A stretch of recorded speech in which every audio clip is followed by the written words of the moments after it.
सावरकरांच्या थोरल्या भावाचं नाव गणेश आहे, म्हणजे पहिल्या दिवशी गणेश पूजन पण करता येईल. अर्थात सावरकरही चालणार होते, कारण त्यांचं नाव विनायकच आहे. पण विनायकी चतुर्थीपेक्षा मला गणेश चतुर्थी बघूया. सावरकरांच्या बद्दल इकडून नाही तिकडून अनेक गोष्टी आपल्याला पटकन उपलब्ध होण्यासारख्या आहेत. थोरल्या भावाचं थोडं अवघड आहे. काही विशिष्ट पुस्तकामध्येच त्याच्या तपशिलाने माहिती आहेत, आणि जे आहे ते दिव्य दिव्य आणि दाहकापेक्षाही दाहक आहे. साधा तपशील आपल्याला पुरेसा आहे. सावरकरांच्या घरात 3 भाऊ आहेत. थोरल्या भावाचं नाव गणेश आहे, मधल्या भावाचं नाव विनायक आहे, धाकट्या भावाचं नाव नारायण. 3ही भाऊ देशसेवेच्या एकाच व्रतात आहेत. हे कौतुक आहे. साधारणतः घरातले सगळे भाऊ एका व्यसनात दिसू शकतात. आम्ही सगळ्या घरातले एकच पितो, एकच खेळतो, पण 3ही भाऊ एका व्रतामध्ये असणं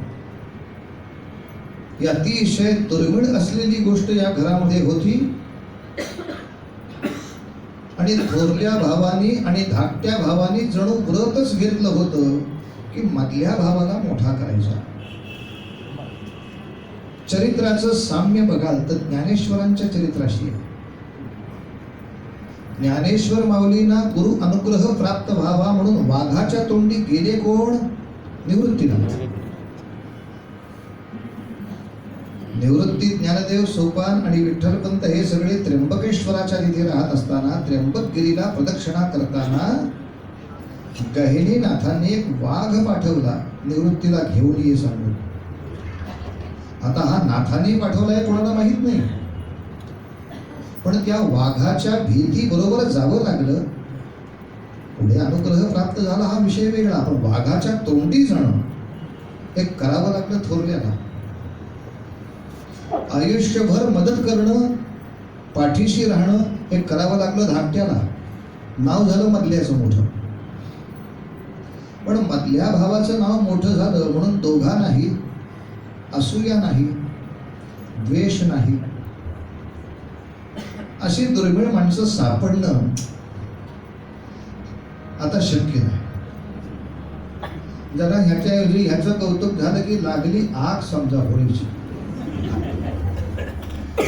इथं म्हणजे सावरकरांच्या घरामध्ये कर्ता पुरुष असलेले वडील यांचं जेव्हा निधन झालं त्या क्षणी थोरल्या भावाने ठरवलं आपलं शिक्षण बंद, नोकरी घ्यायची आणि पगारामध्ये आपल्या धाकट्या 2 भावांची शिक्षण पूर्ण करायची. या 3ही भावांना टोपण नाव आहेत. थोरला हा वडिलांच्या ठिकाणी म्हणून त्याचं टोपण नाव बाबा. धाकटा मुलाच्या ठिकाणी त्याचं टोपण नाव बाळ. मधल्याने काय पाप केलं म्हणून मधल्याला टोपण नाव मिळालं तात्या.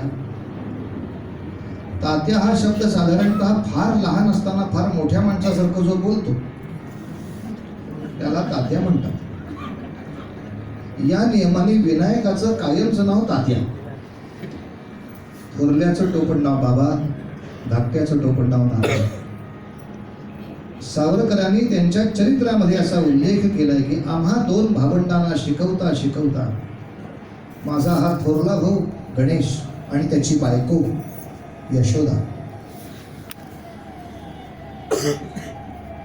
यशोदा दुर्दैवानं यशोदेचंच भाग्य घेऊन आली. तिला तिचं लेकरू मिळालंच नाही. भागवतात ही यशोदेचं लेकरू मथुरेकडे गेलं. तिला देवकीचा कृष्ण सांभाळावा लागला.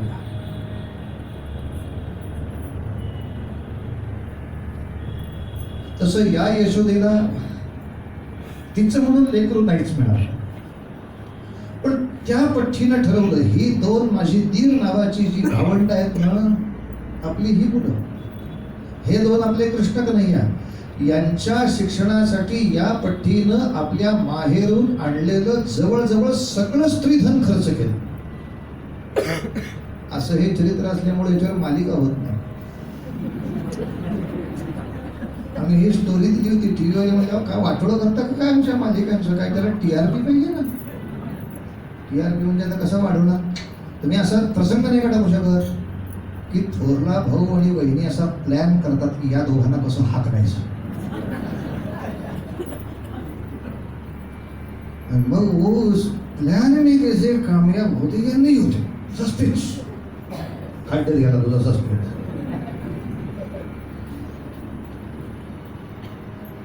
यशोदेनं ठरवलं ही दोन मुलं ही माझी लेकरं आहेत, यांना वाढवायचं. बोलणं सोपं आहे महाराज, करणं किती अवघड आहे ते सांगतो. स्त्रीधन खर्च केलं हा एक विषय झाला, पण पुढे जेव्हा धाकट्या तीराला म्हणजे नारायणाला प्लेगची लागण झाली, पूर्वीच्या काळी प्लेगची लागण झाली याचा अर्थ त्या मनुष्याची आशा तुम्ही सोडून घ्यायची. तो संसर्गजन्य रोग धरला जायचा. त्यामुळे जो आजारी असेल त्याला पहिला गावाबाहेर नेऊन ठेवायचा, कुठल्या तरी देवळात किंवा त्या डॉक्टरच्या कॅम्पमध्ये. जगला तर जगला, त्याचं आयुष्य, हा मनुष्य आता आपल्यासाठी मेला. आणि असा जेव्हा नारायणाला प्लेग अलीकडच्या मराठीत डिटेक्ट झाला, जे कळत नाही ना,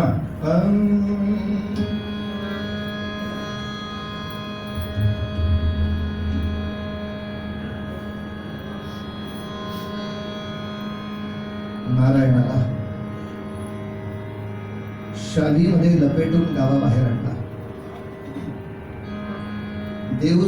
देवीचं देऊळ होतं, शेजारी कॅम्प होता डॉक्टरांचा, देवळात ठेवला. आणि डॉक्टरच म्हणाले जा सगळे घरी. याची एकूण स्टेज बघता हा नाही असं वाटत नाही, जा सगळे. आणि त्या नारायणाला एकटा टाकून जेव्हा सगळे निघाले, काही केल्या यशोदा तिथून जाईना. विनायकाने विचारलं, वहिनी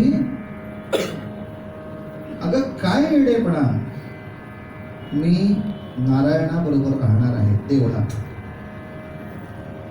मी डॉक्टरांकडून उपचार समजून घेणार आहे आणि नारायणावर उपचार करणार आहे, त्याच्या बरोबर राहून.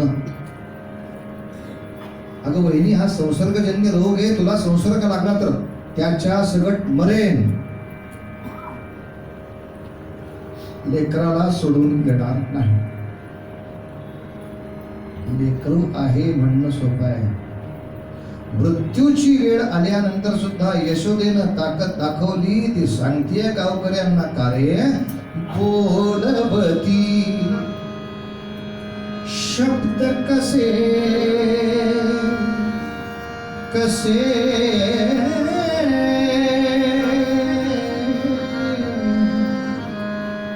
कसे बोलवती शब्द कसे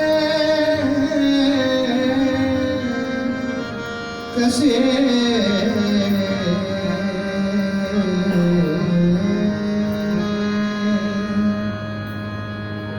बोलवती शब्द कसे बोलवती शब्द कसे बाळ इथे टाकून बाळ इथे टाकून जा बोलवती सारे घसा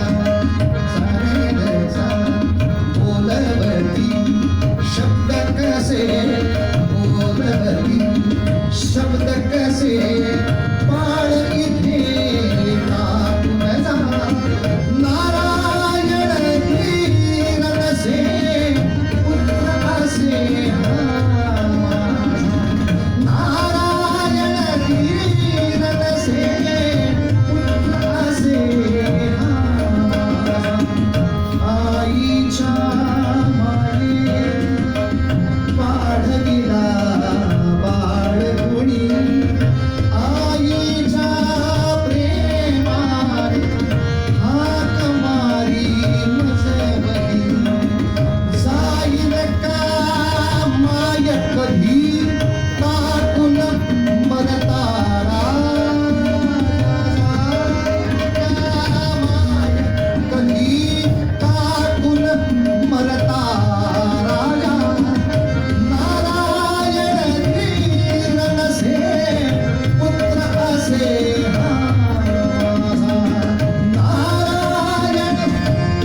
3 महिने राहिले.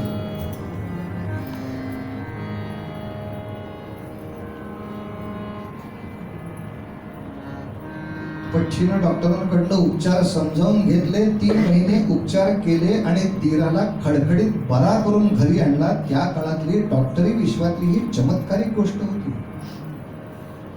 त्या दिवसापासून धाकट्या दीरानं पण ठरवलं, जे आयुष्य मिळालंय ते वहिनीमुळे, आयुष्य तिच्यासाठी अर्पण.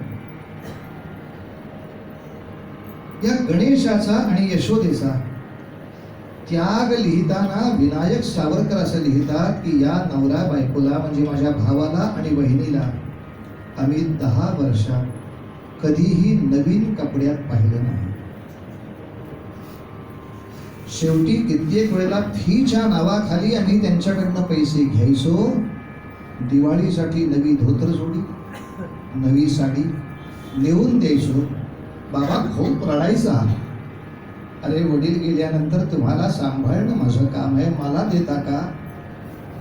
आम्ही समजूत घालायचो, बाबा तू होऊन स्वतःला काही घ्यायचं नाही हे मी समजू शकतो, पण आम्ही दिलेलं सुद्धा घ्यायचं नाही, याला काही बंधुभाव म्हणत नाही.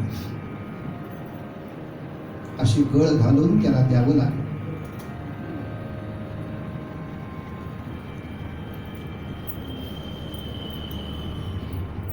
विनायक सावरकर शिक्षणासाठी पुण्याला आले. ते BA झाले, LLB झाले, पुढे बॅरिस्टर होण्यासाठी परदेशात गेले. ते चरित्र आपल्या सगळ्यांना माहिती आहे, पुष्कळसं माहिती आहे. विनायक सावरकरांना शिवाजी नावाची शिष्यवृत्ती मिळाली, स्कॉलरशिप, ज्याच्या आधारावरती बॅरिस्टरीचा अभ्यास करण्यासाठी ते इंग्लंडला गेले. नव्हे तिथे 4 वर्ष राहिले. बॅरिस्टरीची परीक्षा अत्यंत उत्तम गुणांनी उत्तीर्ण झाले, पण त्यांना पदवी प्राप्त होऊ शकली नाही, कारण इंग्रजानं हट्ट केला होता, तुम्ही इंग्रजाशी एकनिष्ठ राहाल, अशी शपथ घ्या तरच पदवी मिळेल. आणि सावरकरांनी सगळ्या जगातल्या, विश्वातल्या, वेगवेगळ्या देशातले जे विद्यार्थी लंडनमध्ये होते, या सगळ्या विद्यार्थ्यांच्या देखत ती सनद नाकारली आणि निघून गेले. त्या एका प्रसंगाचा परिणाम असा होता की इंग्लंडमध्ये शिकायला आलेली जी फ्रान्समधली मुलं होती, इंग्लंडमध्ये शिकायला इटलीतनं मुलं आली होती, इंग्लंडमध्ये शिकायला आफ्रिकेतनं मुलं आली होती, त्या सगळ्यांनी हा प्रसंग बघितला. आमच्या इंग्लंडच्या कुलगुरू ते म्हणतात आमच्याशी एकनिष्ठ राहा, आणि सावरकर सरकार 28 वर्षाचा तरणा पाण पदवी लाथाडून देतोय, निघून जातोय. सगळ्यांनी आपापल्या देशामध्ये रिपोर्ट केला, भारतामध्ये अजूनही वाघ आहेत.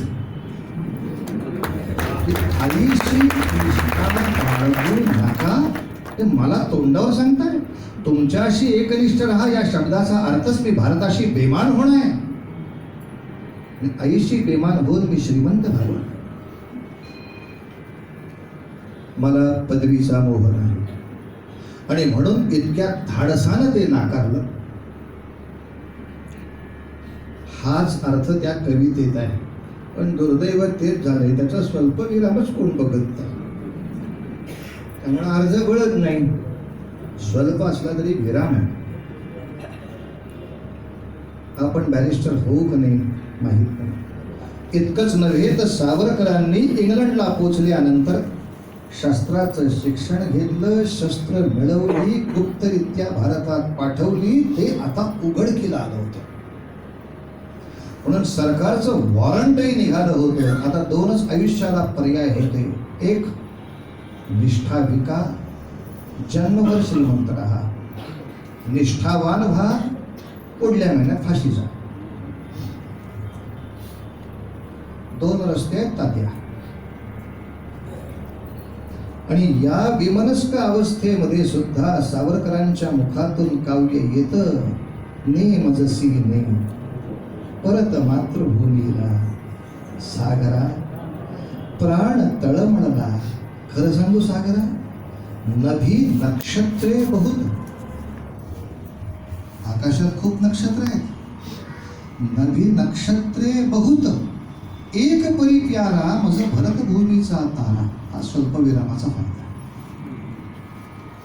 प्रासाद इथे भव्य, स्वल्पविराम. इथल्या इमारती आमच्या इमारतींपेक्षा मोठ्या आहेत. प्रासाद इथे भव्य परी मज भारी. हे भव्य असलं तरी मला काय आवडतं? मज भारी आईची झोपडी प्यारी. झोपडं असलं चालेल. अमिताभ बच्चनचा सिनेमा नंतर आहे. आधी सावरकरांचं वाक्य, मेरी बस मेरी माँ है.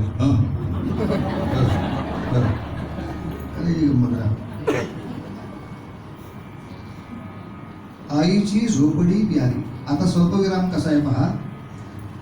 तिज वीण नको राज्य. आई दुरावणार असेल आणि राज्य मिळणार असेल तर मला राज्य मिळणार. म्हणजे ही श्रीमंती मिळणार का, तर आई का. तिज वीण नको राज्य. तर राज्य नको, तुला काय आवडेल? मज प्रिय साचा वनवास.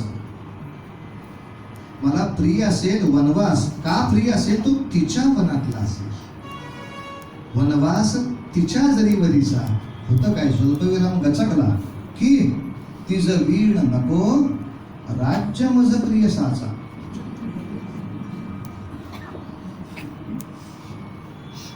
एक स्वल्पविराम घोळ करतो. अर्थात आता शुद्धलेखन बघायचं नाही ठरलंय ना बुवा. मोठमोठी गाणी सुद्धा अशी असतात. ला जून हा किती जून 60 वर्षापूर्वीच दिसत. ला दमा असल्यासारखा श्वास लागला.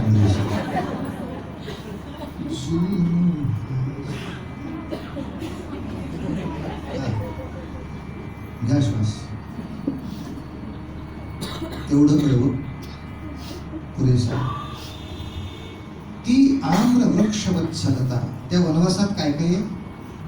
माझ्या भावाची वत्सलता आहे, जी आंब्याच्या झाडासारखी आहे. वर्ण ते ऊन घेतं आणि आम्हाला सावली देतं.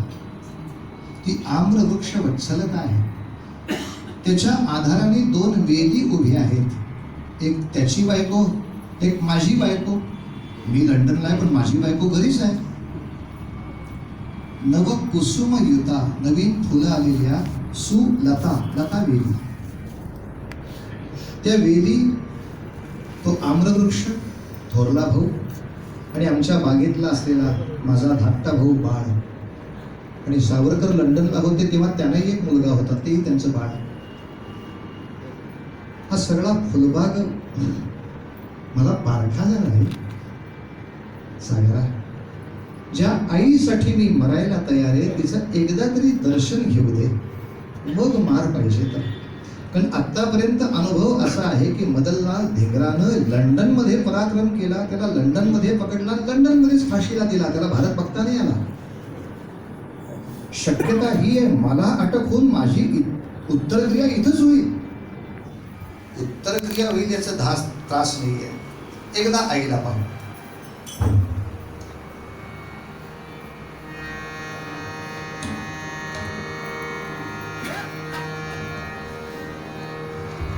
लता मंगेशकरांनी काय मला चांगलं येत नाही हो आता. देव पार्सॅलिटी करतो. त्या सगळ्यांना त्यांनी कडा दिला, आपल्याला घासा.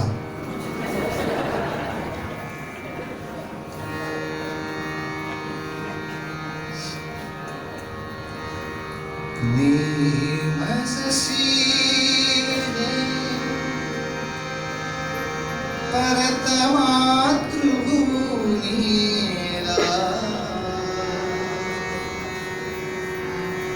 सागरा प्राण तळमळला,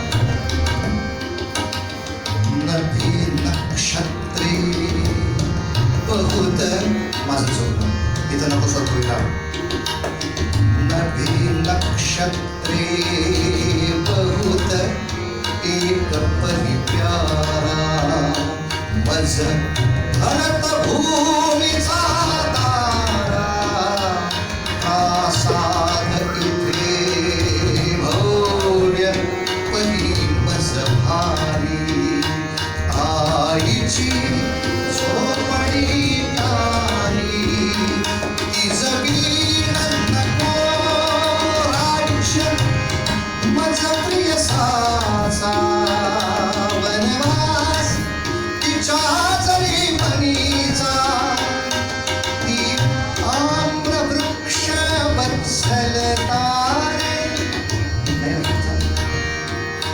सवयीत नाही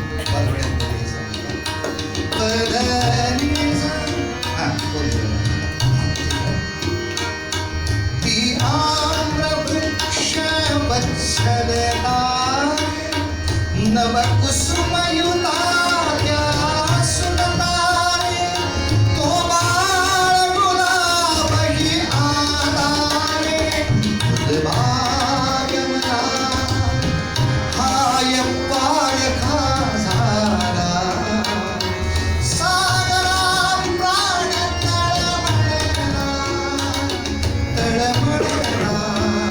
सागरा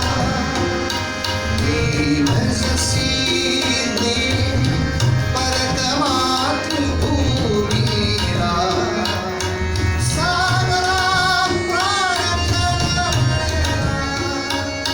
तळमळला सागरा सागरा सागरा.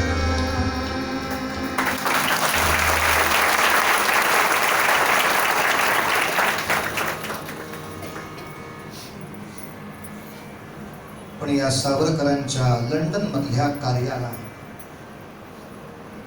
भारतामध्ये जर कोणी प्रतिनिधी असेल तर ते थोरले भाऊ होते. सावरकरांनी देशभक्तांच्या बाहू पराक्रमासाठी फुरफुरतील अशी साहित्य निर्मिती केली. पण ही पुस्तकं भारतामध्ये इंग्रजांची दृष्टी चुकवून छापायची आणि ती भारतातल्या अनेक प्रांतोप्रांती पोचवायची ही जबाबदारी थोरल्यांनी आणि धाकट्यांनी घेतली. सावरकर तिथून शस्त्र पाठवतील, पण नाशिक मध्ये आलेलं शस्त्र गुजरातला कसं जाणार, बंगालला कसं जाणार, ही व्यवस्था थोरला धाकटा करेल. आणि जेव्हा साधारण इंग्रजाला हा अंदाज आला की या सशस्त्र क्रांतीची गंगोत्री सावरकरांच्या घरात जाते, म्हणून संशयाच्या नावाखाली जी झडती घेतली त्यात काही पत्र अशी सापडली की तो सज्जड पुरावा होता. आणि आणखीन पुरावा या थोरल्या भावालाच माहिती आहे, म्हणून त्याला पकडला, तुरुंगात टाकला. याच्या पुढचं चरित्र नाही माहित तुम्हाला. या आपल्याबद्दल तुम्हाला तरी कुठलं माहिती ते सांगतो. यांच्या थोरल्या भावावर नाशिक मध्ये जो खटला चालला त्या खटल्याची कागदपत्रे ते समोर ठेवून बोलतो. सावरकरांना पकडून आणल्यानंतर दुसरा खटला तात्या सावरकरांवर झाला, पण पहिला खटला या प्रकरणातला सावरकरांच्या थोरल्या भावावर झालाय, तो नाशिक मध्ये झालाय.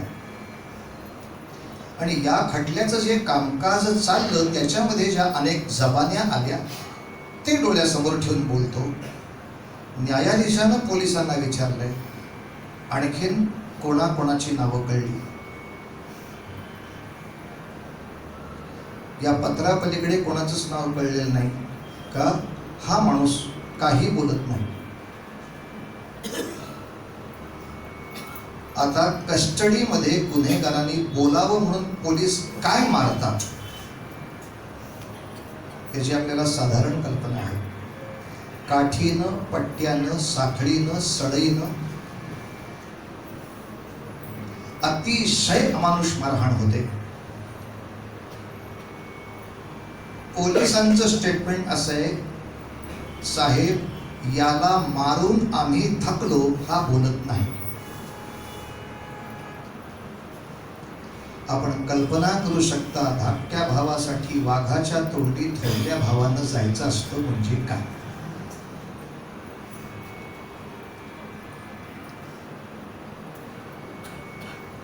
पोलिसांनी एक युक्ती काढली आहे, 1 डिग्री वाढवा ना त्रास. म्हणजे काय करावं? पोलीस रेकॉर्ड प्रमाणे सांगतो, मी कादंबऱ्या सांगणारा माणूस नाही. या माणसाला खुर्चीमध्ये बसवायचा, याचे हात पाय खुर्चीला बांधायचे, याचा एकच हात किंवा दोन्ही हात टेबलावर ठेवायचे आणि टेबलाला बांधायचे, आणि नख आणि बोट ह्याच्यामध्ये टाचणी ठेवायची. त्याच अप्पर डिग्री. शस्त्र भारतात आणण्यामध्ये कोणाचा हात आहे? अजून तुझे सहकारी कोण? मला माहित नाही. टाचणी घालायची. बोल बोल बोल. नाही.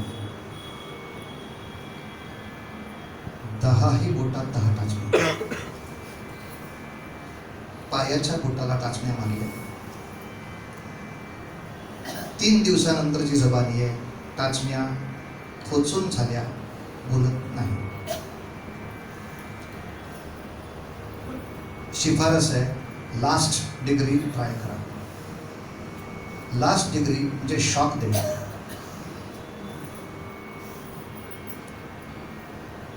ज्याच्यातून करंट चालू आहे अशा 2 विजेच्या तारा आणायच्या, त्या 2 बाजूनी अंगाला लावल्या की तो करंट पास होतो इकडून. याला सगळा पक्का बांधायचा साखळ दंडाने. विजेच्या तारा लागल्या की अंगाची वाट तारा काढली. अजून कोण कोण आहे?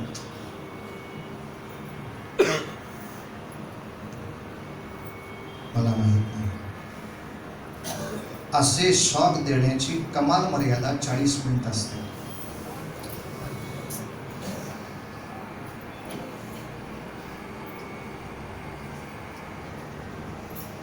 कोर्स स्टेटमेंट आहे, 3rd डिग्री वाया गेली.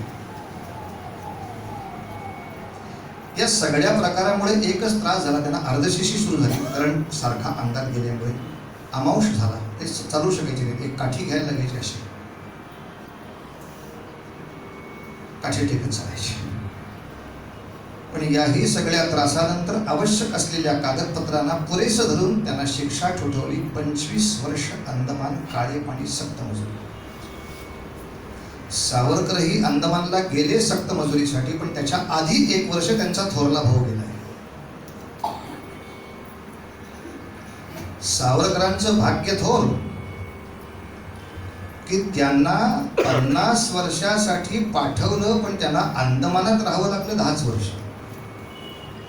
10 वर्षांनी सावरकर अंदमानातच सुटले. तुरुंगातून नाही म्हटलं मी, पुढे तुरुंगवास भोगायला लागला, पण तो भारतात होता. पण किमान अंदमानातलं 10 वर्षात ते परत आले. पण ते जर 10 वर्षात आले तर त्यांच्याबरोबर थोरल्याही भावाची सुटका केली होती. थोरला भाऊ 11 वर्षांनी आला. पण जेव्हा गणेशावरही खटला झाला तो अंदमानला गेला, विनायकावरही खटला झाला तो अंदमानला गेला. आपण मगापासून 3 भाऊ म्हणतोय, धाकट्याने काही केलं? पण या सगळ्या गोंधळात घरदार जप्त झालं होतं, भांडेकुंडी जप्त झाली होती, शेतीवाडी जप्त झाली होती. सावरकरांची बायको यमुना आणि त्यांच्या थोरल्या भावाची बायको यशोदा, या दोघी आपापल्या माहेरी आश्रितासारख्या कोठ्यात होत्या. घरात ठेवणं शक्य नव्हतं, पण जे घरात ठेवतील त्याच्या घरावरून गाढवाचा नांगर फिरेल, हे बहिष्कृत आहे.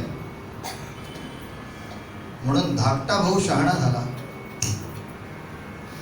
त्यांनी महाराष्ट्र सोडला, बंगाल गाठला, कलकत्त्यात राहिला, डॉक्टरी विद्या प्राप्त केली, 3 वर्षाचा डेंटिस्टचा कोर्स केला. हे सगळं प्रकरण चालू असताना तो परत मुंबईत आला. मित्रांकडून पैसे उभे केले, दवाखाना थाटला, लोकांचे दात बरे गेले. त्याच्यातून 4 पैसे मिळवले, 4 पैसे बाजूला ठेवले. त्यातून स्वतःचं सावरकर नावाचं छोटंसं घर विकत घेतलं, बांधलं आणि या दोघी ज्या आश्रितासारख्या राहत आहेत अशा दोन्ही थोरल्या बहिणींना सन्मानाने पुन्हा सावरकर नावाच्या घरात हा पोरगा घेऊन आला. हे नारायणाचं विलक्षण कर्तृत्व आहे, जे अप्रकाशित आहे, अप्रकाशित आहे. पण आळंदीची पंढरपूरची वारी पूर्ण करायची असते तर नुसती आळंदी नको, सासवडला जाऊन सोपानदेवानेही बघायला हवंच, त्र्यंबकेश्वरला निवृत्तीनाथांना पाहायला हवं. तसं नारायणाने हा उद्योग जबरदस्त केला.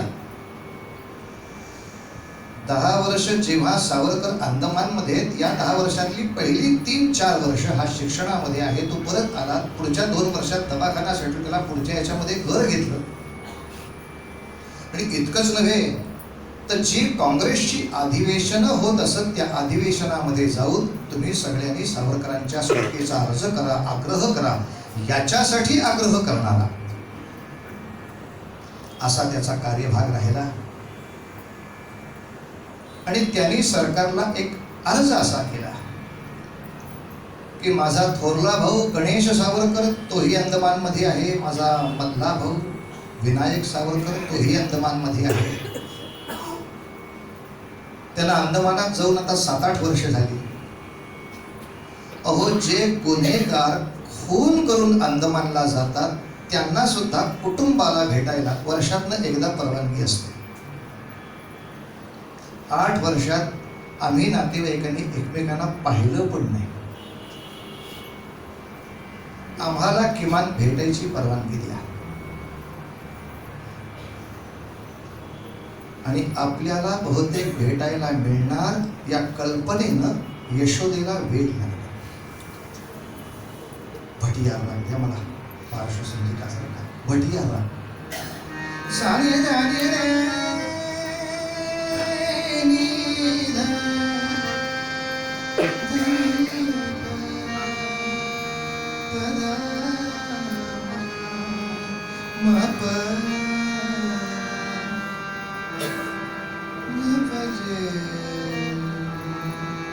असे सगळे प्रकार आपण पाहिलं करायचं. माणसं सिनेमा बघतात, त्याच्यात जास्त रमतात. हा लोकांचा दोष नाही, आपले प्रयत्न कमी पडतात. माझ्यातही त्यांनी गुंतावं म्हणून जे सगळे प्रयत्न व्हायला हवेत. तिथं म्हणजे अमिताभ बच्चननी आईला बघितलं नुसतं मा ते देतात नाही. त्या सीनला बॅकग्राऊंड पाहिजे, जम असेल तर ढूंढ पाहिजे. सगळ्यांचा प्रयत्न असा आहे की या पवित्र सुद्धा कथेमध्ये रमता येईल. वेळ लागलं बिचारीला. रात्री अपरात्री धावत सुटायची घरात नाही. नारायण धावत जायचा, यमुना धावत जायची, हिला धरून आणायचे. यशोदे काय करते तिला भ्रम व्हायचा. ते आलेत, ते सोडून आलेत, आम्हाला तबक दे, वळायचं आहे मला त्यांना. नाही आपण अर्ज केलाय, आपण तिकडे जाऊन भेटायचा, ते इकडे येणार नाहीये. समजूत पटत नसे बिचारीची. अंग असं सुजायला लागलं की बांगड्याच ठरेनात. चांगल्या डॉक्टरांना दाखवून मेडिकल रिपोर्ट केला नारायणानं. तो सरकारला पाठवला.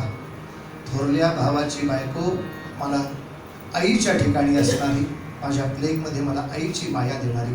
बॅकग्राऊंड चालू. आपले प्रयत्न करायचे. तिला वेळ लागणार आहे. त्या वेळात ती कधी मरेल कल्पना नाही. पण मरायच्या आत तिला एकदा नवरा बघू दे. पोराचं सुख नाही मिळालं तिला. नवऱ्याचंही म्हणावं तसं सुख नाहीच, कारण आयुष्यभर याच कामात राहिले सगळे. मरायच्या पूर्वी बघू द्या.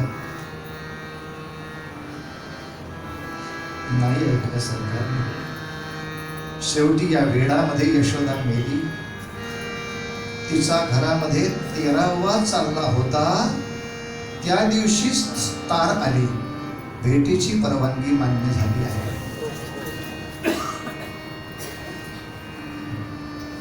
नारायणाने तार पाहिली, वा रे वा सरकार, इंग्रज सरकार. पण मनात विचार असा आला,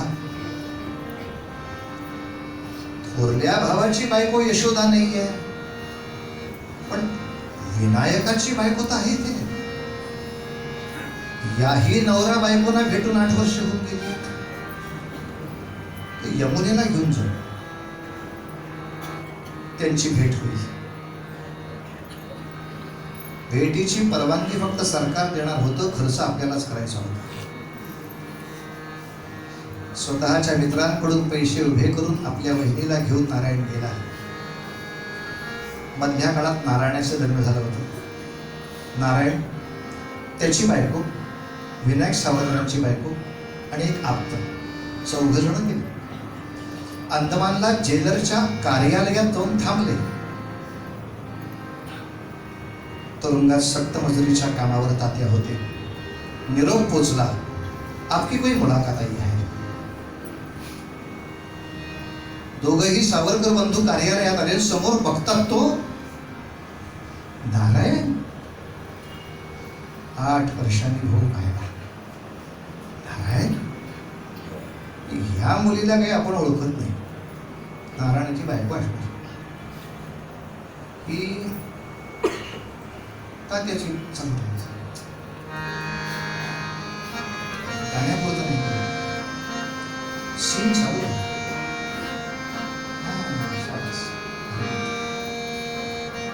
त्याच्या कसं होतं, एव्हरेस्ट चढताच हात सोडून दिलं होतं. शेवटपर्यंत सगळा सीन नसतो.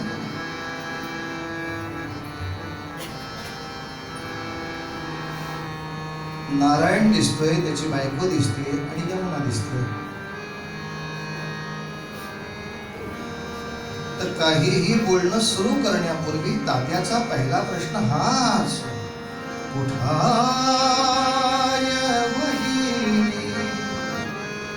यमुने, यशोदेला न घेता का आलीस? तुझ्या थोरल्या जाऊला न घेता का आलीस? कुठा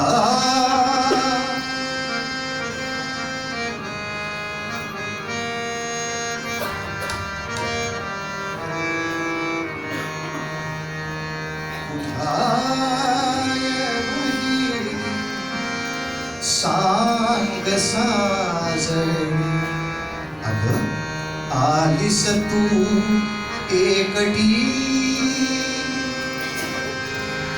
ती तर पावन गंगा मोठी, यमुना तू धाकुटी. यमुने, थोरली बहिणी गंगा, तू यमुना, ही आता आलेली सरस्वती, त्रिवेणी संगम आपल्या घरात.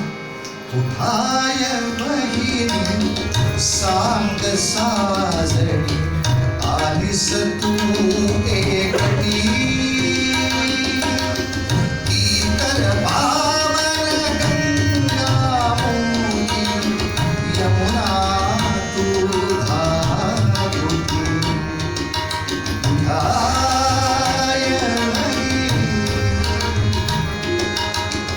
पती भेटीना सती उतावीळ, न्याय ठाऊका असे, तूच एकदी सती आणखी, वहिनी सती का नसे. कशी तिला टाकून आलीस एकटीला संकटी, ती तर पावन गंगा यमुना तू धाकुटी. यमुने, उठाय दोन क्षण चालू ठेवायचं, हळू आवाज ठेवायचा. 2 क्षण कोणीच काही बोललं नाही.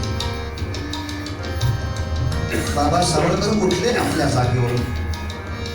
आणि कार्यालयाच्या बाहेर जाऊन बसतो. तात्या मागोमाग धावत गेला. बाबा, वहिनी आजारी असेल रे. मी खोटी समजूत घालत नाही. तात्या, ज्या अर्थी भेटीची परवानगी मिळाली आणि यशोदा आली नाही म्हणजे ती या जगात नाही. एवढं तर यशोदेला. तात्याने भावाकडे पाहिलं. नारायणा, खरंच गेली वहिनी. तिघांनी माना खाली घातल्या. तात्यांचे शब्द आहेत या दोन त्याग मूर्तींसाठी. एक बाबाचा अखंड त्याग आम्हा दोघांसाठी आणि देशासाठी, आणि आज वहिनीनं तिच्या आयुष्यातल्या सगळ्या सुखाचा त्याग केला. सुटलो आणि घरी मी आलो नाही मम वहिनी. वृंदावन घर दिसे परंतु तुळस गेली जळून. बाबाचा संसार समर्पण यज्ञातील आहुती. इतर पावन गंगा ओजी यमुना तू.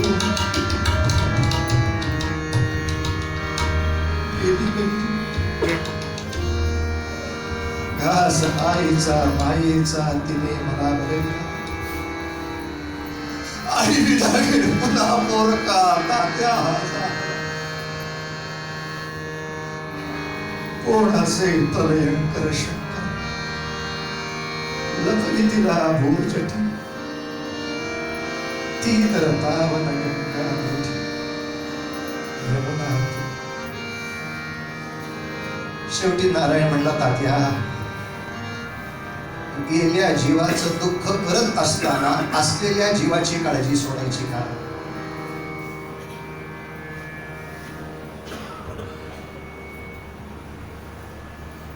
असलेल्या जीवाची काळजी सोडायची का? काही क्षणाने यमुनेबरोबर थोडा संवाद केला. नारायणाशी वार्तालाप केला. पण काही त्या वार्तालापात आनंद घेणं शक्य नव्हतं. एकमेकांना पाहायला मिळालं हेच खूप झालं. नारायण परत भारतात आला. त्यांनी पुन्हा एकदा सुटकेची मोहीम तेवढीच जबरदस्त राबवली. आणखी एक प्रसंग सांगतो पुरेसा आहे. त्यागात आनंद आहे, पण आनंदासाठी सुद्धा त्यागाच्या कुठल्या पायरीपर्यंत पोचायचं? त्या त्यागाचे हे दीपस्तंभ आहेत. नेहमी संसारामध्ये काही दुःख वाटलं, प्रपंचामध्ये निराशा आली, यांची चरित्र आठवावीत आणि आपल्याला समजूत घालावी. देवानं याच्यापेक्षा काय दुःख दिलं रे तुला? का रडतोस? किती सुखात ठेवलंय भगवंतांनी आपल्याला. माझं हे पोर माझ्याशी चांगलं वागत नाही. हो बुवा, काय सांगू तुम्हाला दुःख. ज्या लेकराला 9 महिने पोटात वाढवायचा, ती 6 लेकरं देवकी समोर दुधी भोपल्यासारखी फुटून मारली गेली, यापेक्षा तर दुःखी आहेस. आणि हा संहार बघून देवकी ठरवते, नाही, कृष्णासाठी मी परत कष्ट घेईन. त्या सारख्या लेकराला जिवंत ठेवता येईल का नाही माहित नाही, पण त्याच्यासाठी ती बाळण कळा सोसायला तयार होते. देवकीपेक्षा तर दुःखात आहेस, यशोदेपेक्षा दुःखात आहेस. कित्येक वेळेला छोट्या छोट्या गोष्टीवरनं आम्ही अभ्यास सोडून द्यायचो. तेव्हा बाबा मला या चरित्राची आठवण करायची. का रे बाळा, अभ्यासाला नाही बसलास? आज माझा मूड नाही लागत आहे. का रे नाही लागत आहे? हो, तुम्ही एवढं छान दप्तर आणलं, त्याच्या मॅचिंगचे बूट नाही आणले मला. हे ऐकल्यावर बाबा म्हणायचे, ऐका रे सावरकरांची चरित्र, भगतसिंगांची चरित्र, कळेल कळेल. ज्यांना आपल्या आयुष्याच्या, आपल्या विद्वत्तेच्या, आपल्या योग्यतेच्या, आपल्या पात्रतेच्या मॅचिंगचं जीवनच मिळालं नाही, त्यांना त्यांच्या योग्यतेच्या पात्रतेचं जीवन मिळालं नाही तरी ते नाराज नाही झाले. तुला चप्पल नाही मिळाली तर तू नाराज होणार आहेस. जो माणूस राष्ट्रपती पदावर जाण्याच्या योग्यतेचा, तो तिथे नारळाच्या शेंड्या सोडत बसायला त्याला लागतात. नाही सोडायचा धीर असा. याही सगळ्या अडचणीवर मात करून माझा देश सुजलाम सुफलाम मलयज शीतलाम सस्य श्यामलाम अवघाची संसार करी करके दिखाए. आता काय होणार आहे? निराशेचा सूर संतांनीही दिला नाही. एक शेवटचा प्रसंग, हा शेवटचा नाही म्हणता येणार. बाबारावांच्या चरित्रात्मक पुस्तक जे हे 200 पानाचं आहे. दुर्दैवाने हे चरित्रही माहीत नसल्यामुळे सांगलीमध्ये जे बाबारावांचं स्मारक आहे ते फक्त सावरकर नावाचं स्मारक होतं म्हणून कोणीतरी येऊन फोडलं. त्यांना बाबाही माहीत नाही, ते सावरकरही माहीत नाही, त्याग कशाला म्हणतात तेही माहीत नाही. तर ही चरित्र शाळेमध्ये सांगितलीच पाहिजेत याची सरकारला गरज नाही. बरं, समजा सांगा म्हटलं तर सगळ्या मास्तरांना येतील याची खात्री नाही. बरं, येत नाही म्हटल्यावर मास्तर आफडेवाचं कीर्तन ऐकतील त्याची खात्री नाही. काय दुष्टचक्र. त्यामुळे जबाबदारी आपल्यावर आहे. जेवढं लक्षात राहील तेवढं सांगा. आणि अगदीच नाही जमलं तर बाबाराव सावरकरांचं चरित्र नावाचं पुस्तक आहे. थोडं मला लेखकाचं स्मरण होत नाहीये. 2 दिवसांनी मला मेसेज करा, मी तुम्हाला लेखक प्रकाशक दोन्ही सांगतो. आणि ज्याच्यामध्ये हे सगळे पोलिसी रेकॉर्ड अभ्यासून लिहिलेलं पुस्तक पाहत तरी काय मजा असेल. प्रसंग असा झाला की जेव्हा दोनही सावरकर भावांची अंदमानातनं मुक्तता झाली तेव्हा सगळ्या कैद्यांना मनात असं आलं की यांचा सत्कार समारंभ करावा. आपल्याबरोबर कैदी अनेक राहिले पण आपल्या सुधारण्यासाठी कोणी नाही झटलं. किती वर्ष राहिलात महत्वाचं नाही, जेवढी वर्ष राहिलो नरकात गेलो तरी आनंद करी, असं नाही कोणी करून दाखवलं. नरकात पाठवलास तरी मी त्या सुखाला मर्यादा आणि अमर्याद आनंदाकडे माणसाला देऊन दाखवेन. म्हणून आज 10 वर्ष सावरकर अंदमानमध्ये होते तरी सुद्धा रोज संध्याकाळी तिथे त्या तुरुंगात लाईट अँड साऊंड शो असतो. सगळ्या जगातली माणसं तो शो बघायला येतात आणि रोज तिथे सावरकरांचा उल्लेखही होतो आणि जयोस्तुती हे गाणं सगळ्या जगाला ऐकवलं जातं. कशासाठी? तिथे प्रकाश टाकून सरकारी त्या डॉक्युमेंटरीमध्ये सांगतात इथे महाराष्ट्राचा वाघ राहत होता, ज्याला सावरकर म्हणत होते. ज्या ज्या म्हणून अडचणी येतील त्याच्यावर मात करून पठ्यानी पुढे जायचा आपला हेया कायम ठेवला. म्हणून अंदमानच्या विमानतळाचं नाव स्वातंत्र्यवीर सावरकर हवाई अड्डा असंच आहे. एवढं मोठं नाव घेण्याचा ज्यांना त्रास होतो ते पोर्टपेर म्हणतात. शेवटी नाव घ्यायला सुद्धा लायकी पाहिजे. तुमच्या लायकीचं तुम्ही घ्या. प्रसंग झाला असा की कैद्यांनी ठरवलं या दोनही सावरकर भावांनी आपल्याला लिहायला शिकवलं, वाचायला शिकवलं, संस्कृती शिकवली, सभ्यता शिकवली, वाचनालय निर्माण करून दाखवलं, आपलं अन्न सुधारलं. जेलरशी संघर्ष केला या दोघांनी केला. पण या दोघांचा सत्कार व्हावा एवढी फुलं नाही मिळाली. जंगल तोडीवर जाणाऱ्या कैद्याला एक 10-15 फुलं मिळाली, ती लपवून त्यांनी आणली, त्यातली बरीचशी कोमेजली, 7च शिल्लक राहिली. आता 7चे किती हार होणार? 1च झाला. आता हार कुठला? डोक्यातनं आत जाईल एवढा तो बोल, कपड्यातला दोरा काढून गाठी मारलेला, सुई नव्हती काहीच नव्हतं. सावरकर म्हणायचे तपशील महत्वाचा आहे का, त्यातली भावना केवढी मोठी होती. त्यांनी आपण होऊन मला हार घालावा आणि शब्द द्यावा की तुमची ही शिक्षणाची परंपरा आम्ही तुम्ही गेला तरी तुरुंगात कायम ठेवू. हे व्रत कैद्यांनी घेऊन दाखवावं, शिक्षणाचं, सुशिक्षिततेचं, इथला अंधार दूर करू. केवढा मोठा शब्द होता. इथं गंमत झाली. कैद्यांनी सगळ्यांच्या वतीनं हार घातला विनायकाला. आणि विनायक सावरकर आणि गणेश सावरकर दोघं भारतात आले. आल्या बरोबर आपल्या मीडियाला काम काय, लावा भांडणं दोघात. सगळ्यांनी जाऊन त्या गणेशाचे कान चावायला सुरुवात केली. बघितलं बघितलं बघितलं, म्हणजे इलेक्ट्रिकचे शॉक घ्यायला तुम्ही हार घालायचे म्हणला. ते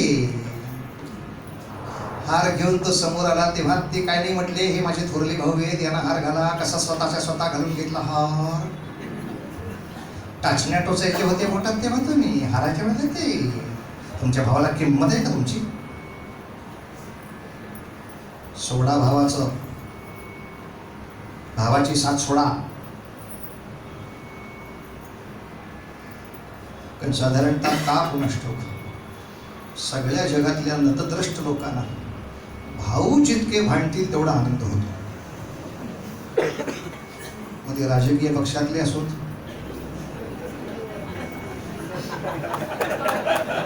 धर्मातल्या जाती जमातीच्या असोत, भांडणातच आनंद. काय आनंद आहे मला सांगा. आणि याला आनंद म्हणावं का? आसुरी सुख मिळवायचा प्रयत्न. पण त्या विचारांच्या कानापर्यंत आपण हा संस्कार नेला पाहिजे की बाबा वाईट प्रत्येक वेळेला हातानेच करावं लागतं असं नाही. मनाने सुद्धा कोणाचं वाईट केलं तरी ते पाप असतं आणि त्याची नोंद होत असते. वाचेनं जरी मी कोणाचं वाईट केलं तरी ते पाप असतं आणि त्याची नोंद होत असते. आणि मनाने आणि वाचेनं केलेल्या पातकाची ही फळं भोगावी लागतात, फक्त शरीराच्या पातकांची नव्हे. किमान एवढं पाप करू तरी नको. वाईट करून आनंद घेण्याचं पाप नको करू. सगळे गणेशाला म्हटले तुझी तुझ्या भावाला किंमत नाही, सोड साथ तुझ्या भावाची. आणि मग गणेश काय म्हटले, that is the climax point of the kirtan. आणि सिनेमामध्ये क्लायमॅक्स आल्यावर काय होईल, काय म्हटले,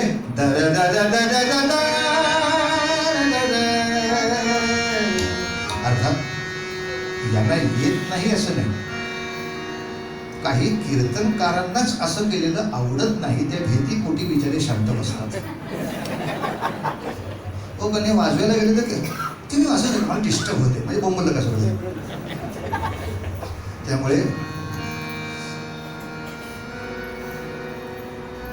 प्रत्येक गोष्टीला चार बाजू आहेत. व नाण्याला दोन नाही, नाण्याला चार बाजू असतात. विचार करा घे.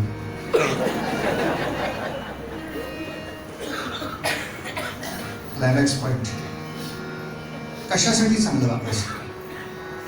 बक्षिसासाठी, भीतीसाठी?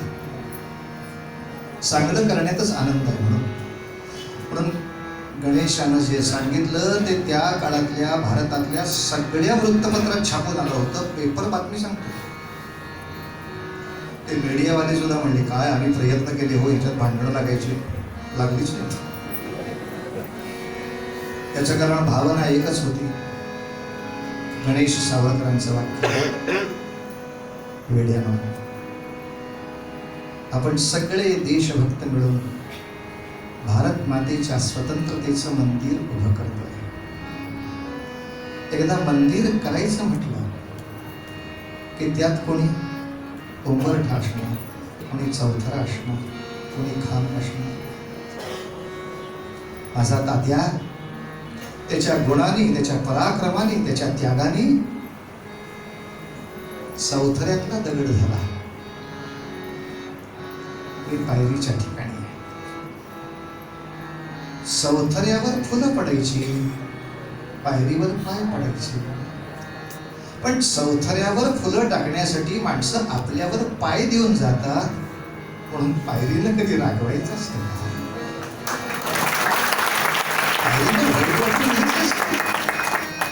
बघा त्यांना जेवढी फुलं मिळाली तेवढी मला नाही दिली. ज्यांना किंमत कळते त्यांना कळतेच. ज्यांना किंमत कळते ते कोंजळवर फुलं घेऊन आले तरी पहिलं पायरीला नमस्कार करतात. एक फुल तिला देतात, बाई तू स्वतःला काढून घेतलंस म्हणून हे सगळं उभं राहिले.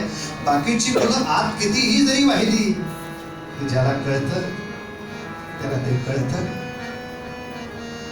गणेश सावरकरांच्या चरित्रातल्या अनेक अनेक त्यागमय कथा,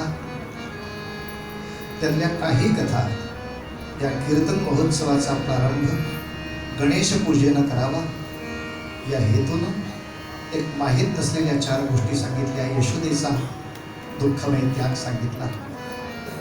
आणि आता तरी याच्या पुढे आपल्या देशाचं भलं करण्यासाठी आपण जे कष्ट करू त्या कष्टात किमान आपल्याला कष्ट वाटणार नाहीत, कारण आपण आपले कष्ट त्यांच्याशी तुलना करून बघू काय मेल्या याच्या निमित्त काय कष्ट आहेत मला, मग मी जास्त का नाही कष्ट घेते, मी जास्त उपासना का नाही करते, मी जास्त प्रचार का नाही करते, मी जास्त अभ्यास का नाही करते, मी जास्त लोकांपर्यंत चांगला विषय पोहोचण्याचा प्रयत्न का नाही करत आहे. ते तुरुंगात असताना त्यांनी कैदी चांगले केले, मी मोकळा असताना काही करत नाही. मला देवाने मोकळा ठेवूनही मी काम करू नये करणार. पांडुरंगा पांडुरंगा जे खळाची व्यंकटी सांडवत या सत्कर वीरती वाढव भूता परस्परे पडो मैत्र जीवाची अशक ईश्वरनिष्ठांची मांदियाळी या भारतवर्षात नाही या विश्वामध्ये सुद्धा तयार झालेली आम्ही तुला दाखवू.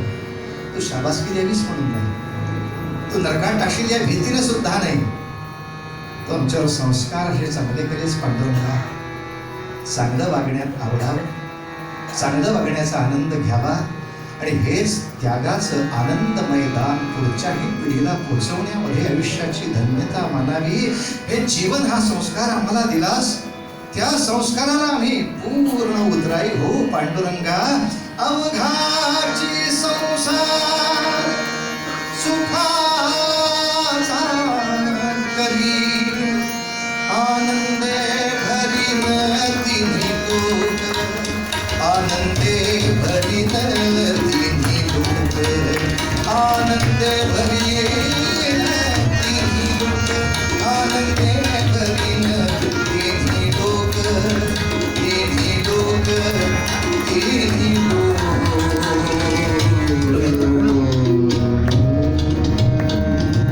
माऊली ज्ञानेश्वर महाराज की जय. मला दिवसात 8 तास रील्स असतात. त्यांची इच्छा आहे जयस्तुती एक तरी कडवू.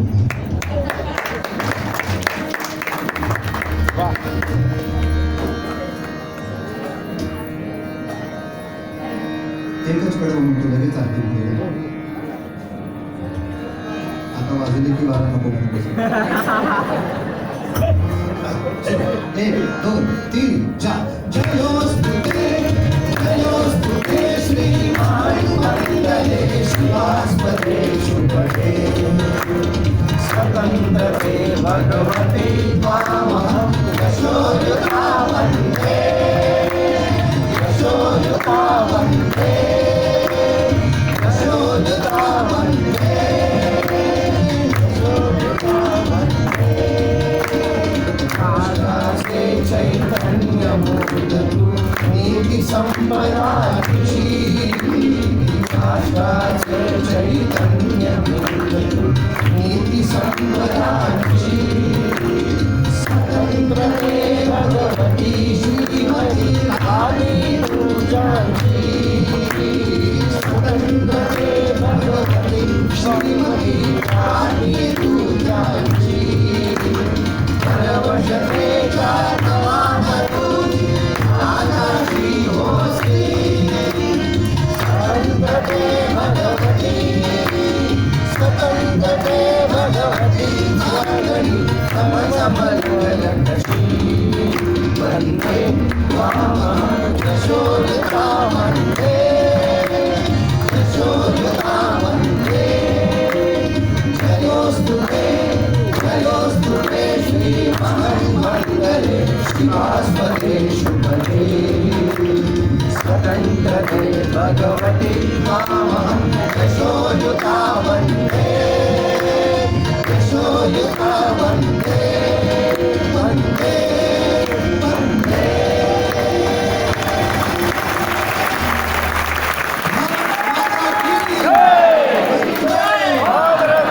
आरतीसाठी सगळे जण हरवल्या. ज्यांना शक्य असेल ते 16 डिसेंबरला मला भेटायला या. माझी भेट कधी पण हा व्हिडिओ कोणी जाऊ नये आरती झाल्याशिवाय दुपारी प्रसाद घेतल्याशिवाय कोणी जाऊ नये. दुपारी 4 वाजता सर्वांनी